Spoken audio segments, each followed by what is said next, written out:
Halo, kembali lagi di Asa Karya, tempat untuk mengasah diri dan berkarya. Pada kesempatan kali ini, saya akan membahas mengenai mindfulness di dalam organisasi. Sebelumnya, apa sih mindfulness itu? Mindfulness sendiri adalah sebuah kondisi di mana seseorang menyadari keadaan dirinya dan sekitarnya dengan penuh. Nah, apa sih kata kunci dari mindfulness? Kata kunci dari mindfulness adalah sadar. Sadar ini merupakan pondasi utama dari mindfulness dan bisa dibilang merupakan akar dari mindfulness. Karena orang yang mindful harus sadar akan keadaan dirinya dan sekitarnya. Seringkali ketika contohnya kita emosi, kita tidak sadar apa yang kita lakukan. Misalkan saja bila kita terbawa emosi, kita sangat marah terhadap suatu keadaan atau terhadap orang tertentu. Tanpa sadar, kita itu akan mengeluarkan kata-kata yang tidak sepantasnya kita katakan. Itu adalah contoh dari tidak mindful, karena tidak menyadari apa yang dilakukan.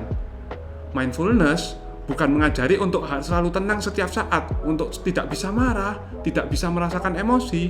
Bukan itu makna dari mindfulness. Mindfulness adalah menyadari. Jadi apapun emosi atau apapun kondisi perasaan yang ada dalam diri kita harus belajar untuk menyadarinya. Contohnya, bila kita sedih atau kita bahagia, kita sadari saja, oh, saya hari ini sedih, oh, saya hari ini bahagia.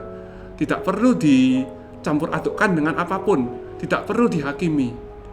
Tentu saja, untuk sadar terhadap diri kita sendiri, dengan menyadari diri kita sendiri, kita dapat membentuk jati diri kita. Kita dapat membentuk identitas diri kita. Kata kunci berikutnya dari mindfulness adalah fokus. Orang yang mindful juga otomatis akan fokus. Karena dia telah sadar, dia sadar terhadap dirinya, dia fokus.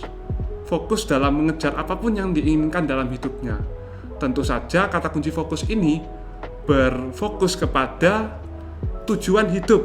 Bahwa kita semua harus memiliki tujuan hidup kita. Kita harus sadar tujuan hidup kita. Tentu saja, seperti yang disampaikan di poin sebelumnya, bahwa pondasi utamanya adalah dari sadar.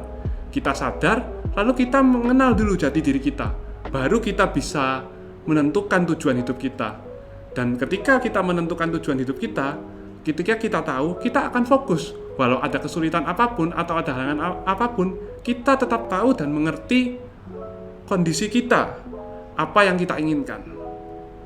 Kata kunci berikutnya adalah sungguh-sungguh.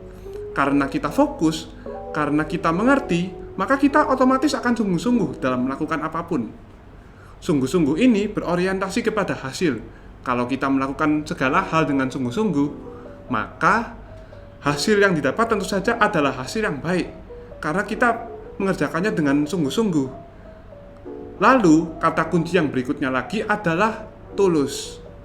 Orang yang mindful tulus dalam mengerjakan apapun dalam hidupnya. Karena dia mengerti tujuan hidupnya dan sadar, dia tulus. Dia tidak memiliki motivasi khusus atau apapun yang menipu atau memanipulatif. Karena dia bukan saja memikirkan diri sendiri, dia juga memikirkan sekitarnya. Dia sadar bukan pada dirinya sendiri saja, tapi juga sadar kepada orang-orang atau apapun yang berada di sekitarnya. Nah, bagaimana sih mindfulness kalau berada di dalam organisasi?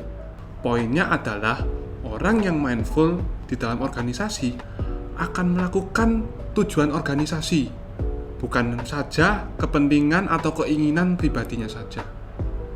Nah, karena dia tahu, dia sadar mengenai tujuan hidupnya, dan dia sadar mengenai kepentingan organisasi, dia sadar, makanya dia akan melakukan itu, walaupun itu mungkin susah, walaupun itu agak sukar dilakukan, walaupun banyak halangannya.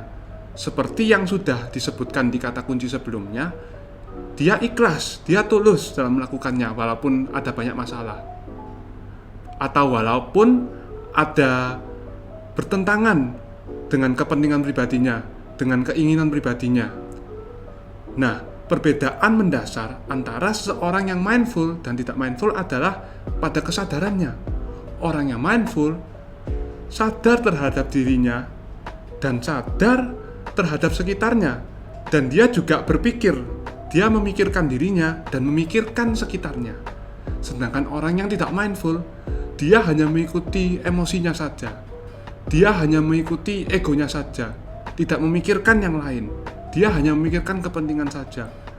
Jadi bila organisasi dilengkapi dengan orang yang mindful, itu akan sangat berguna.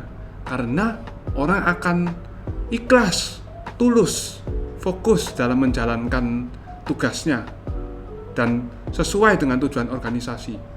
Maka tujuan organisasi dapat tercapai. Poin berikutnya adalah tiap orang di dalam organisasi dapat bersinergi antara satu dengan yang lain. Nah, bila orang-orang yang berada di dalam organisasi ini sudah mindful, maka akan ada sinergi antara satu dengan yang lain. Dengan kata lain, sinergi ini tujuannya sama. Tentu saja, mindfulness yang ada di dalam organisasi ini bukan berarti menghilangkan konflik, tapi dapat meminimalisasi konfliknya. Dan seandainya konflik itu terjadi, tidak berkepanjangan. Karena semua sadar akan dirinya. Semua sadar dirinya dan memikirkan orang lain. Tentu saja mungkin konflik tetap dapat terjadi ya. Konflik dalam tempat kerja, entah dalam pekerjaannya atau hubungan personal, itu masih sangat bisa terjadi. Hanya saja konflik ini dapat lebih diminimalisasi karena tujuannya sudah sama. Walaupun orang memiliki karakter yang berbeda-beda, memiliki cara yang berbeda, tetapi ketika tujuan orang itu sama, maka pada akhirnya mereka akan bertemu, mereka akan mendapat titik terang tersendiri. Jadi, tentu saja mindfulness ini harus dicapai melalui diri sendiri dulu, bukan melalui orang lain dulu.